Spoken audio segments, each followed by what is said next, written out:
دکتۆرە کات هێزکردنی دایکان بە جوڵەی کۆرپەکانیان پرسیارێکی زۆری خانمانە. ئەکرێ وەڵامەکەی لە ئێوە بزانین؟ بەڵێ، جوڵەی کۆرپەلە نیشانەی گەشەی کۆرپەلەکەیە.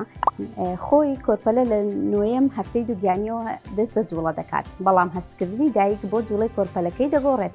لەوانەیە ئەگەر هاتوو یەکەم دووگیانی بێ دایکەکە لە 18 هەفتە بۆ 22 هەفتە هەستی پێ بکات، ئەگەری هەیە زووترێش.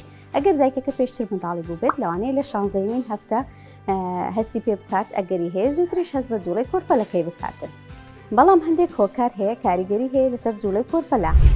لەوانە ئەگەر هاتوو دایکەکە چەندەمین منداڵێتی، هاتوو شوێنی وێڵاشی منداڵەکە کاریگەری هەیە. ئەگەر هاتوو لە پێشەوە بێت لەوانەیە هەستکردنی دایکەکە کەمتر بێتن بۆ جوڵەی کۆرپەلەکە. ئەگەر هاتوو ئاوی منداڵەکە کەم بێ یان زیاد بێ کاریگەری هەیە. شەکرەی دایکەکە ئەگەر هاتوو دابەزێ لەوانەیە جوڵەی کۆرپەلەکەم بێتەوە. ئەگەر هاتوو دایکەکە سکی قەڵەو بوو، کەرشی گەورە بوو، ئەگەری هەستپێکردنی بە جوڵەی کۆرپەلە کەمتر دەبێتەوە. لەوانەشە کۆرپەلەکە خۆی کێش و قەبارەکەی دەوری هەبێت لەوەی چۆن دایکەکە هەست بە جوڵەی کۆرپەلەکەی دەکاتن.